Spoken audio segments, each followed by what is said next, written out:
Today we're continuing our member talk with Brian Jensen. Brian is a new member of the club, a colleague of Neil Van Dyne in Haiti, doing some incredible stuff in mapping and things like that, and seems to be a very enthusiastic addition or asset to the club. So without further ado, I'm going to turn the podium over to Brian. Brian, it's all yours. Hi, everybody. My name's Brian Jensen. I'm from Richfield, Minnesota. I'm 29 years old, and I'm living and working down in Haiti. I currently work for an organization called Haiti Outreach down in rural Haiti, a place called Pillon. I'm mainly focusing on a lot of the strategic planning, trying to help various partners to make a plan to attack the 100% access or universal access to potable water game. So what I'm doing right now is working as the Director of Monitoring and Evaluation. I have a team of about 9 guys, or men and women, and we work alongside the government to use data for 2 main purposes: to make sure that we make good decisions, and then also like that spend money wisely and target target populations, but then also using information to enroll other partners like local authorities and government agencies so that they are the leaders of those strategies. So I've been working here for about 4 years, and I actually got my start in water and sanitation in the development sector. I was planning actually to go into the Peace Corps about 5 years ago, or no, 2011. Sorry, so about 7 years ago, and some things came up that I could not do so. I actually was on track for leaving for South Africa to teach math, and I actually dislocated my shoulder about 7 days before going to South Africa. So for me, there's a kind of a guiding hand in all this that has taken me from that, which I was on board for doing, but my heart was set on water and sanitation in Latin America. So this after that happened, where I couldn't go to the Peace Corps due to medical reasons, I essentially decided to look for another organization to work for, and then essentially I was looking at kind of best practices in the sector, and I know that one of the main things that's hitting the WASH sector and the development sector in general is local engagement, and that oftentimes local parties they're not engaged in the actual development work. It's oftentimes an external in mentality instead of an internal out manifestation of people's wills. So that's one of the reasons why I now work at Haiti Outreach. That's an organization that I very much enjoy working for. So my plans for the future, I actually in 2019, I actually put in my 1 year notice, and so that was in January. 1 year notice for Haiti Outreach, and I'm still planning on keeping a very close connection. And Neil's trying to wrangle me back, but we'll see. I still have to confirm what my future plans are. My dream is to be a part of the goal of providing 100% universal access to potable water. And I think my dream personally is to be a part of that international conversation and try to help guide the larger conversation. I know that I can't be the local voice, but I can help empower those local voices and empower those decisions to be made. And so I think that for me is where I kind of provide provide something to the club, is that I think that I've experienced helping in data collection and mobile data collection on water points and water systems and many different data systems that help us to visualize all this information, to get a needs assessment, and then collaboratively with local authorities and and the government agencies to help make a plan to say, what things do we need to put in place in order to get universal access to portable water. So I know that's Rotary is working in most developing countries, and I think that having some resources to guide those interventions, to track those interventions, to communicate the progress of those interventions is important. And I know that some of those tools already exist, and I hope to help to build those and help to build the capacity of the club to be able to track that. And then what do I think that there's a lot of great things that I look forward to being a part of this club. I think that networking is huge because there are 1.2 or so million Rotarians, and a lot of them are working with the same vision in mind as myself, which is for equality, especially in social economic development. So I think that we're very aligned, especially in the sector, being as a part of the WASH E-Club for WASH. Is going to be great because you guys are the experts, and you guys are drawing from a lot of different backgrounds, and I'm excited to be a part of it. So you kind of blew through your path fairly quickly. Did I? Shoot. So no, hey, that's okay. So I'm curious. So where were you in college? I mean, what got you to start thinking about? So actually it was kind of in high school. I think it was sophomore, junior year of high school. I decided I wanted to be an engineer, and I wanted to use that engineering to better the world. And so I kind of thought that you could engineer the world's problems away, which was, just good design and, enough creativity, and the problems go away. So I wanted to apply that in the developing context, and slowly that grew into water and sanitation. So in college, I went for mechanical engineering.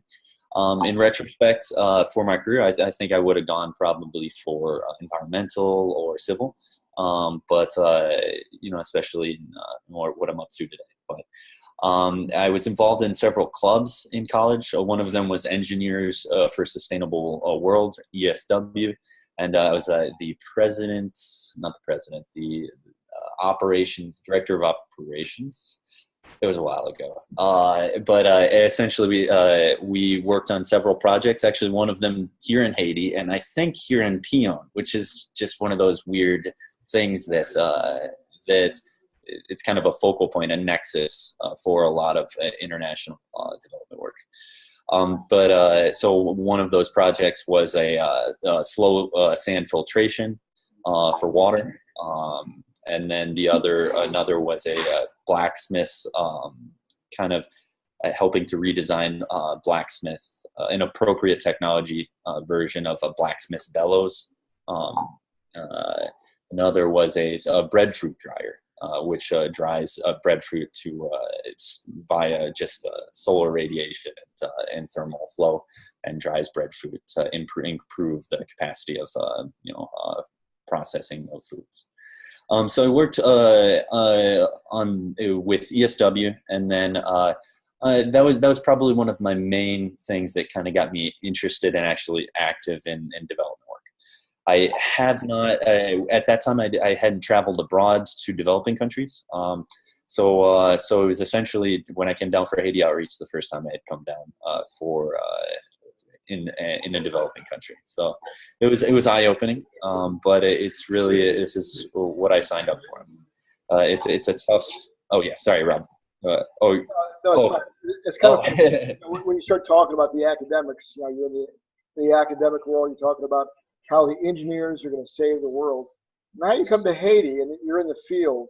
Any revelations from that? Yeah, I mean, it has flipped my mindset quite a lot. That oftentimes part of it is yeah, you have to take into account not just the technical side but the social side, and so that's oftentimes what a lot of engineers kind of leave out is that a perfectly engineered system still requires people to manage it, and so that even if that management burden is very low, there is still a human component, and so that requires a high level of engagement by the community, and it requires their buy-in. A lot of the kind of catchphrases that you hear in development work, there's a reason those are there, is because that's what everybody's saying. Is that you can't just design a problem away. You have to have good technical design, but you have to have strong local engagement and ownership of whatever's created, because it's really their futures that they're designing. We are just facilitating them in the realization of those futures. And so that was something that coming down here, you see a lot of that, a lot of well-intentioned aid work that oftentimes is very technically feasible, but breaks down very quickly after implementation due to lack of engagement and lack of the internal will, and kind of it's oftentimes it's easy to be able to put numbers to and to be able to sell the technical interventions, but it's not easy to be able to say, like, this many people were trained and can now manage this thing, and so that's oftentimes not as sexy to donors, but we kind of have to make it sexy, because that's really what gets the job done sustainably. So that's one of the things I realized. I mean, actually, so as I said, the breadfruit dryer was down here in Peon, and it was piloted here. So, I mean, that's a project that I was involved in college, and so yeah, it did not go. It did not have the level of local engagement that would make it any sort of sustainable enterprise. So I mean, and so that I didn't see that at the time, but now being here and actually having visited that site from the other side, from the kind of how patients perceive the development process, really has been eye-opening, because a lot of people see they get intervention fatigue. They see these interventions coming in, and since they're not bought into the process, it's just another thing. And so it's a difficult process to get everybody on board for that, but very important. Yeah. I think it's kind of funny because we're so comfortable in, kind of swimming in our own realities, but when you finally go into another culture and another reality, all of a sudden you hear the fish out of the water. True. The physics is pretty much the same anywhere you go, but the people are different. The social side is different, and so the water you're swimming in there is much different. So you're talking about going to the Peace Corps and heading over to South Africa first, right? Was it South Africa? Yep, South Africa. And then you made a switch and started talking about Latin America. Got it. And then you end up landing in Haiti. Yeah, it's kind of all of them. Yeah. So how that happened? What was the transition from South Africa to Latin America? I guess the question is it Latin America? What country or countries in Latin America? And then how did you finally end up in a good old Creole Haiti? Yeah, technically still Latin America, Caribbean.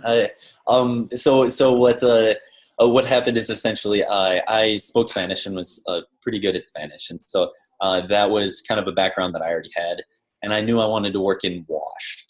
So that's actually where I started with Latin America and WASH. And then applied to the Peace Corps, and they actually had just done a Latin American security review that said essentially Honduras and Nicaragua, I think it was, that they had to pull out a lot of their volunteers, and a lot of those volunteers were WASH volunteers. So essentially they had an overflow of WASH volunteers in Latin America, and so the demand was very low. And so essentially they said, hey, would you take a position in South Africa and in teaching math? And I said, I need to get my feet in the sector. So yes, in the development sector. So I said yes. It was not exactly what I had was looking forward to, but I was going to adapt myself to make sure that I can see if this is what I want to do long term. And that's actually what I told. That's actually what I told Neil and Haiti Outreach going in is that I'd like to come down as an intern to see if this is what I want to do for the rest of my life. And I think resounding, I would say, yes, this is what I want to do. So after the Peace Corps stint, I went through about a year actually of like rehab and all that stuff. And then I went skiing again and it just came right out. And so they said, I didn't want to wait. I would have to reapply. And so I didn't want to spend another year to apply for a program that isn't really up my alley. So I decided to look for others implementing WASH projects and focusing a lot on the community development aspect. So what I did, I know, so that gets me from Latin America to South Africa and then searching for whatever. And so to me, it didn't really, the language was secondary or the region was secondary. The work was pretty much primary. So I ran into Haiti Outreach, a friend of my honorary roommate that slept on my couch quite a lot during college. His mom had volunteered for Haiti Outreach for years. And so she made the contact, and Neil and Roger, our Haitian community development director, came up and they met me just conveniently on a day that they had available for another conference or something. And it was great because Roger, I remember I was like, yeah, I'm an engineer, but I'll do whatever. And I just remember Roger just being like, looking at Neil and going, what's he going to do? Like, we got nothing for him to do. And now I'm like, oh my goodness, what? My plate is overflowing. I'm coming back for seconds. So it's great. So what I'm learning recently is to be able to offload a lot of that plate onto a lot of our Haitian staff and really empower them to take on this process and kind of replace me. So how's your Creole? Creole's good. I actually, so following application to Haiti Outreach, I actually spent about a year, 9 months actually working for Donaldson in Bloomington, just an air filtration company that does air filtration, water filtration, or oil filtration, and a bunch of different things like that. And so I had a kind of a lab job, very noisy lab. And so I had these big old hearing protections that I put earbuds in, and then no one could see me, but I was doing Creole lessons for 6 months straight. So everyone was like, why is he talking to himself, and in what language? So that's kind of how I came into Creole at a relatively high level. So that was really advantageous for me. You know, interesting enough, I just got out of a meeting with a group out of Pancouze. You might know. Yeah, Pancouze? Yes, Steve Worland. You know Steve? I do not. I'm gonna take a note here. Interesting. That's great. So, and I know that that both you and Pancouze worked on a financial institution in Pion. Correct. Actually, they are in our same building. They were in the same building. Oh, yeah, good. they're the ones making noise right above my head. If you are they really? Yeah. That's really interesting because we talked about you getting used to the fact that water projects and sanitation projects are more than the engineering side, the technology side, and obviously Pancouze is all about capacity building. And so, you learn capacity building. Have you learned anything from them? I mean, as far as, have you even watched them as far as how they build capacity from, individuals that really don't know anything about business or how to start things, and moving up the ladder to understanding how to basically take care of their finances and having a business and things like that. Have you talked to those guys at all? Sorry, that last thing you said? Have you had a chance to talk to them about those type of issues? I have not as much. I haven't been in contact much with the kind of the central or the regional offices, mainly just with the Peon branch. And so the Peon branch, actually, I think last year, what is it? Have they been here like 7 years or so? I'm just ballparking about 7 years, and I think they're at $600,000 or $700,000 worth of flow through Foncoze, and that's a lot of it micro lending, starting up to small businesses, and as you know, micro lending is a very high payback rate, so a lot of the people here will be part of a micro lending group or that. And so I haven't really followed up on exactly how they introduce that capacity, because part of it is having the money, but part of it is actually introducing that business capacity that oftentimes is not there in the education system. So I actually don't know much about that. I'm gonna have to follow up. You said that was Steve Willen with Foncoze? Werlin, Werlin. Got it. He's one of the only Anglos in Foncoze, so as you probably know. But anyway, it's interesting because, again, when we talk about watch products or any sort of technology, and you mentioned physics. Well, one of physics is entropy. Things break. Being able to, if you're talking about a sustainable system, you've got to be able to keep that engine running. And for the user, when you leave, the user to be able to afford to buy the parts and things like that and understand the big issue.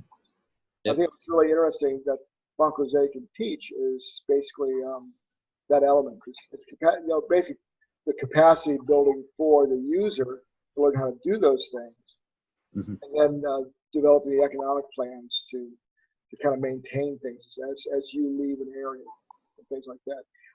That's almost a little bit of a speech, because I just talked to Steve about possibly doing one of the webinars for us. So Foncoze, pretty soon in the future, is going to do a webinar on capacity building.